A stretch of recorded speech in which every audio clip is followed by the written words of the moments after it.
What's up, everybody? This is Big D, and my co-host Little Liz that can't be here today. So I got a special guest, my daughter Giovanna. She's my oldest daughter, and you've heard us talk about her in previous episodes. This is episode number 3. Before we get started, I'd like to ask people to please like and subscribe to our page. Getting a good response, loving it. And so I figured since little Liz can't be here tonight, I had an idea to bring my daughter on and just ask her a question about like how she feels. Basically, her mother, going through addiction all these years. So my question to her is, how does she feel, or maybe how she felt or how she feels now about her mother's addiction problem and how she feels about her now years later as a 24-year-old woman, and basically her mother started relapsing when she was around like 3 years old. So Giovanna, please give us your take on that. I feel like growing up, it was I was always sad because I wanted to obviously be around my mom and I wanted her to do better. But I always had hope. Like, I always felt like she would get it together one day, and she eventually did, and we would become like best friends, and then she would relapse, and I would still forgive her, and because I just felt like, she had a tough time when she was growing up too, so I always thought about her life, and I just always forgave her, and me and her are really close now, and she's definitely one of my best friends, and I'm just glad that she keeps trying so hard, and she never gave up on herself first, and obviously her kids too. So yeah, that's how I felt. Thanks, G. Another thing, what did I wanted to say?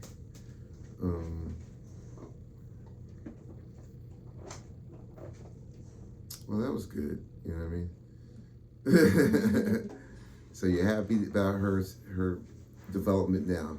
Yeah, I think she has been great now for a while now. Mm-hmm. She's been doing really good. And she's been working on herself, and she's been working on every aspect of herself, which she didn't do before. And I think she's got it this time. Let me ask you another question real quick. It's the last thing I'm going to ask you. You grew up going to meetings with me. Did going to meetings and hearing me and other people share our stories give you an understanding of what's going on with the people with the disease of addiction? Yes, definitely. I feel like I always, first of all, understood because you were obviously always telling me the truth, and I always knew what was going on, and which I felt like I'm glad about, that I knew what was going on and I wasn't just lied to. And obviously hearing people at the meetings, and I used to feel bad, and I'm just one of them people who is very understanding I'm very empathetic. Like, I feel for other people. So I think that definitely helped me understand going to meetings. Cool. Yeah. All right, Giovanna, thank you so much. All right. Now, I'm just going to keep going on. Episode 3, I'm doing it by myself after I asked my daughter, getting started. And, I'm the type of person, I wear my emotions, my stuff on this, I can't act like something's not wrong when something is. Now, I'm a little disappointed, irked, aggravated that my co-host is not on because, we agreed to do this. It's a commitment. I made a commitment to do it. And she did too. And so, we got some stuff going on today, a lot of stuff going on. And our plan was to do it at around 11:30, 11:45, because that's the time we can both be available. And then something happened. To me, it was not that important, but I guess it was to her. But to me, it wasn't. And I had to go to see my cousin and my aunt. My aunt just came back from California after living out there for many years. and she came, and my cousin came over, and she got 2 daughters. And my cousin is like my little sister. We grew up together. I'm like 5 years older than her. So I went down there, had a good time, and then we were gonna do it when I got back, but then she called me to tell me she had to go to work. So I'm like aggravated. And the reason why I'm aggravated is because it brought back old emotions, old wounds for me. And that the wound, the old emotions for me is letting me down, not keeping your word. And like, when you try to forgive somebody, you do it for yourself. Forgiveness is not really for that person. Forgiveness is for me, so I don't have to have bitterness, hate, and resentments rule my life and wear me down, because all that stuff is toxic. But when somebody has let you down a lot, and then they do something that reminds you of the past, for me, that's not good. You know what I mean? And it brings back stuff. So I gotta talk about it, because one of the things that I survived, how I survived going through all the many things that's happened, like, is being able to go to a meeting and talk about what's going on, because bad stuff and toxic feelings are detrimental to me. And so I have to get it out, get honest, talk about it, and try my best to forgive and let it go. I don't forget, because obviously it's hard to, you know what I mean? And so that's where I'm at today. And it's like, you know, this is the 3rd episode, and already something's, and she was like, maybe we could do it next week. That was not the plan. That was not the commitment. If you give your word, you're supposed to stick to it unless something major happens. And that's not acceptable to me. Like, I had to put up with a lot of stuff, you know what I mean? And go through a lot of stuff, and it wasn't pleasant. And, you know, I hear people talk about they're tired. I hear people say that a lot. I was tired. Like, I was tired. You think I wasn't tired? I had 3 kids. I had to work. I still found time to work out, take them to all their activities. And you know what's to crack me up? I don't know if single parents can relate to this. And let me tell you something. Being a single parent, I was a professional at baked chicken. You know why? Because I could throw chicken in the oven and then do the dishes, do the laundry, help them with their homework, or take them to practice. So my kids, I'm surprised they don't have feathers. We eat chicken so much. You know what I mean? And what I realized is complaining doesn't do nothing. Complaining does not help getting it done, getting the job done, taking care of business. And then my kids, many times, you know, I would go through my day, you know what I mean? And back then I used to make 3 meetings a week. I had a home group that was on Monday, so that was a given, and I used to have to take them with me. And they were trained. My kids were trained to the point when I raised my hand and I got picked to share, my kids would leave the meeting and go to the next room or go outside if it wasn't too cold or whatever. And then they would peek their heads back in, and then I would wave them in when I was done sharing. And then I would go on Fridays and Saturdays when there's a weekend. And basically back then I had a family that, like maybe Friday night, my kids would go over their house and spend the night, and then Saturday night, they would come over to my house, and I would have, you know, and that was my life. And that's how, and it was not easy. There was a lot of sacrifice. It was like, I was on a mission, because my job as a father was to raise my kids. And I know that's a role that mostly goes to women, and I definitely commend anybody who's a single parent and does that, because it's not easy, especially when they're small. You think, and it's funny because you're like, I know me, I was like, how the hell am I gonna pull this off? Like, I can't, I don't think I can do this. But I wasn't gonna look at my kids and tell them, sorry kids, I can't do it. This is too hard. So like tired and all that stuff to me is excuses. It's about getting the job done.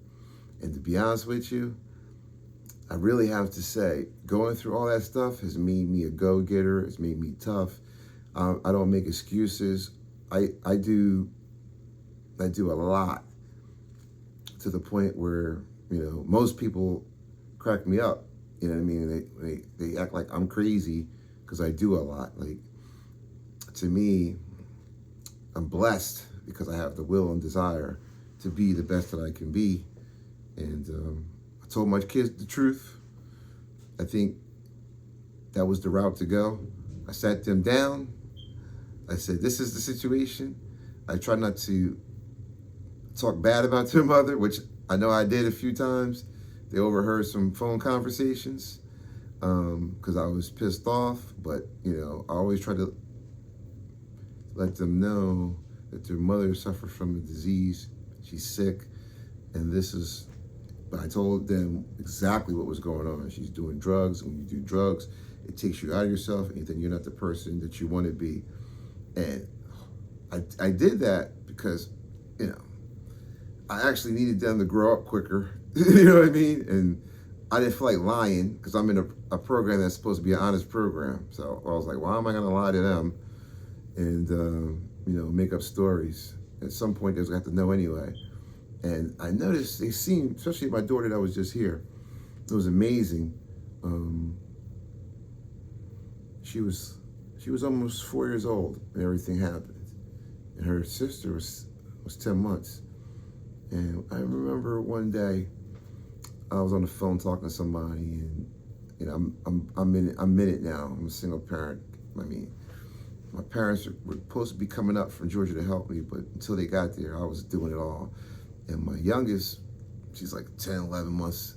She had, pooped in her diaper or whatever. So my daughter is 3 years old. Always saying, Dad, I can do it. Let me change her diaper. I can do it. And I was like, no, I got it.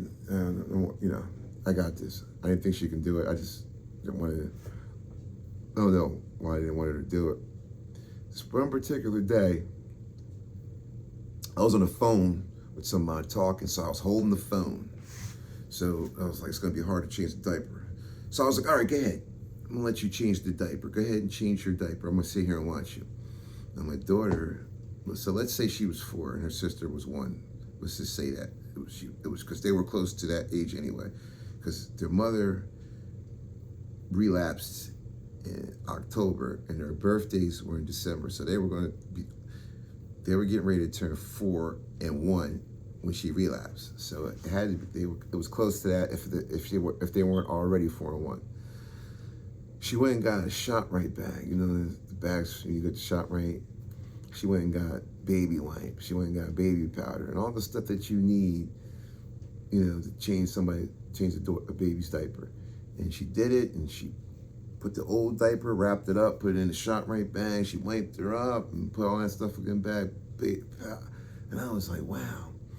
And it was crazy because my daughter, as soon as her mother relapsed, it's like this kid grew up overnight.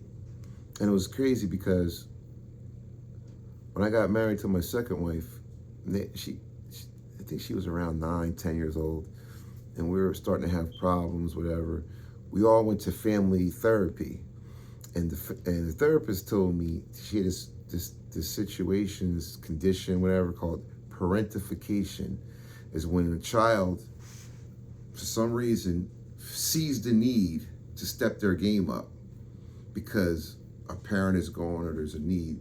And she stopped being a little kid, like almost overnight, and became this real responsible little kid.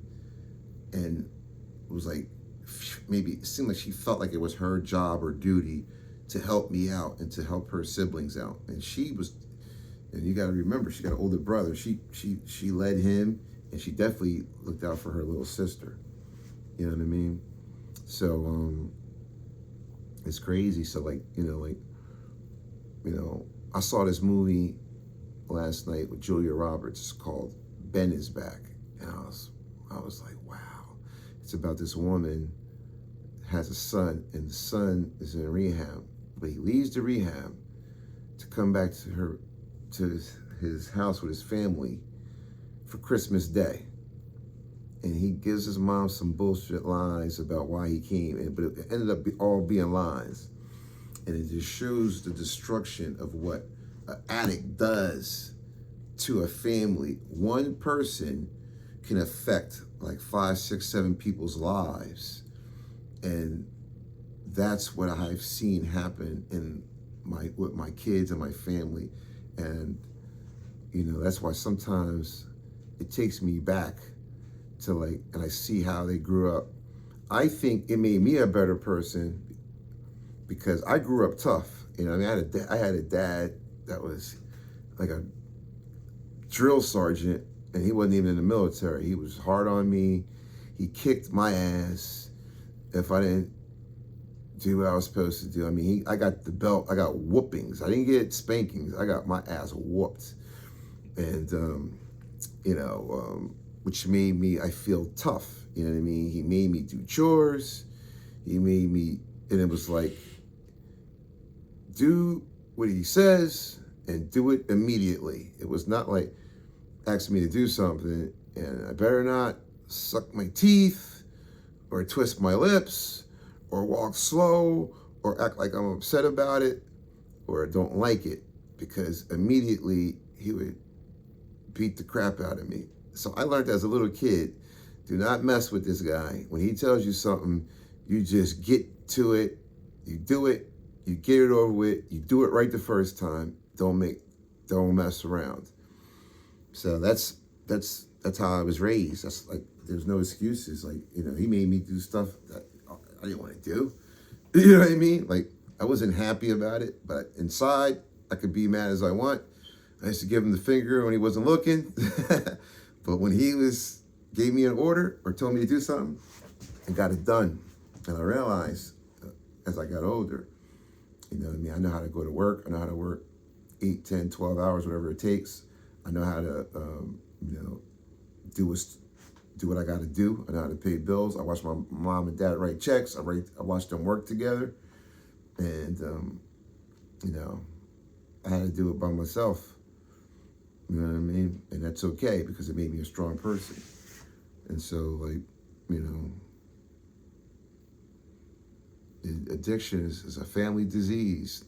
You just don't destroy yourself when you do that. And people think, it's not, you hurt. And it's funny, because like I said, I watched that movie, and the thing that really grabbed me in this movie, Julia Roberts plays the mother, right? She played the hell out of this role. She was desperate to want to believe that her son could stay clean and be a good person. She was desperate, and when this guy shows up, he had a sister that was a little bit younger than him, maybe by a year or two. And the first thing she thought is, this is not good. And she called her stepfather. She started texting her stepfather and was like, yo, hurry up. What's the name's here? He just showed up. And, and it shows. And as the movie goes, it shows like how, first of all, when you're on drugs, there's a lot of things addicts will do. They will do any and everything. I've seen it. If I haven't done it myself, I've seen it. I've seen people sell their kids Christmas. I've seen people prostitute themselves. I've seen people, spend all their money not paying their rent. I've seen people, I know myself, rob people knowing it might come back to me, and they might come back to do me in. Like, especially the drug I did. I know that was the drug that you will take chances to get more, because that's how strong the addiction is. You will put your life on the line for one more. You know what I mean? So and then you see what the family goes through, because this guy, does all this dirt, and then let's say these drug dealers or people he did wrong knows where he lives or where his parents live, then they might suffer because of his actions. You know what I mean? And I've been through all that. crazy. Like we were talking about, we're gonna tell us a lot of our stories. There was a story. I'm gonna talk about it a little bit, where my ex was out there using. And we'll probably talk about it again together. But she was out there using, and she somehow she ended up with this dude who was a drug dealer in North Philly. And this dude basically hooked up with this little family. There was 2 sisters and a brother. They had a house in North Philly. Their parents died and left them the house. All 3 of them are on crack, all crack addicts. He's a crack dealer. He buys the house from them, right? I don't know what he gave them. They smoked it up anyway. But he let them live there. And he let the one sister, who was, I guess, the most competent out of all 3 of them, the little sister was useless. The brother was like mechanically inclined and can fix stuff, but he was basically a dude's slave. You know what I mean? Because all he gotta do is he talked to him like shit, treated him like a piece of crap, but he kept him around. But he sold crack out of that house, and he let the oldest sister sell the crack. Now this was an elaborate house. He had cameras in there. It was a little. If you ever see the movie New Jack City, it's like not as on a big scale like that, but he had cameras. You can go there, buy the crack. You can stay there and use it. You can, if you got a prostitute, you can go upstairs. You can do all this crazy stuff there. She ended up hooking up with this dude, and he calls me, and he tries to pass himself off like he's a police officer who has a program in Philly. He's trying to help my wife and this and that, because we weren't divorced yet, but she was gone. She had been gone. She'd been using. I hadn't seen her in I don't know how long at that point. And so he starts telling me about what's going on with her and this and that. And I was angry at the time, so I was telling him all the stuff she did. But he said he was a police officer, but he wasn't. He was a drug dealer. And I found all that stuff out later. But the plot thickens because all this stuff happened with this fake lawsuit. And at some point, he found out where I lived and kind of tried to threaten me, because there was this one situation where, now mind you, in the beginning of our first 2 episodes, we talked about she had a fake lawsuit and a real one. Well, this is the time of the fake lawsuit, but me and him thought it was real. And I was out of the picture because she was gone. But then she basically told him that, she was getting all this money from this lawsuit. So for some reason, this dude started spotting her all this cocaine. The bill got up to be like in the thousands, let's say like 5,000 or 6,000. And it was a episode where I guess they were staying at this place, and a couple of times she was clean, and then she would use whatever, but she didn't want to stay there no more. She called me, and I went there, and I said, look, and we thought there was a lawsuit, and it was a date for it. It was like, let's just say the date was June 21st, and we were getting close to that date. And she was like, oh, I want to hang out. I want to go home with my husband. I'll come back. And I was like, look, and at the time I was done with her, but I didn't want to let him hold her hostage either. So this dude was all pissed off, and I go there. I said, look, come on, let's go. And I told her, let's go, because she wanted to leave. I was like, you're not going to hold her against her will. I was like, here, hold her license. She can't cash the check, do anything. I'm giving you my word. You get when she gets the check or whatever, but we're leaving. You're not holding her hostage. And he pulls out a gun, and he's pissed off, and he's talking trash to us, and we got to walk. And I just told her, let's just keep walking. And he's got a gun on us, and he's pissed off, and he's going off. and I just told her to keep walking. Now this dude could have shot both of us, and that's the kind of stuff, like, you know, I had to go through. That I didn't have to go through, but I went through. You know, like crazy stuff. And then the crazy part about it is, oh no, a couple hours went by. We went to my house. We were chilling, and he calls me. He apologized to me, and then me and him ended up and almost kind of working with each other, because it was like when she was with me, I would give him the license, and if she was with me, I would give him the license. And we were like, look, we're just trying to get through and get to June 21st so she can get this check. And she cashes it, and she gives you what she owes you, and she's supposed to give me some money, and then she can go do what she wants with the rest, because she's getting high. So, like, you know, drug addiction is a family disease. It affects everybody. And so, like, today, like, I got resentments because, you know, I feel like I was let down again, and I don't like being let down by somebody who let me down a lot already. Like, if we're going to go forward, we got to keep our word, and we got to do the right thing. And if something happens for a good reason, you know, not just because you didn't feel like doing it Friday night when we could have did it, and then the next day you want to go get your nails done because you're going on vacation or something. That's not acceptable to me, and it takes me back to where I used to be. And I'm going to be honest, because I don't care about hurting people's feelings no more, because I try to spare their feelings, and then I'm all messed up in the head. You know what I mean? Because I had to stay clean and raise kids no matter what. Why, you know, people decide they want to go party and get high and do that, and then they want to come back when they feel like it because they get tired for a minute and want to take a break, and then back and forth. That doesn't work for me. You know what I mean? Like, we're going to go forward, we're going to do this, we're going to do it, or we're not going to do it. You're not going to, I'm not here to play games. I'm here to be real about this.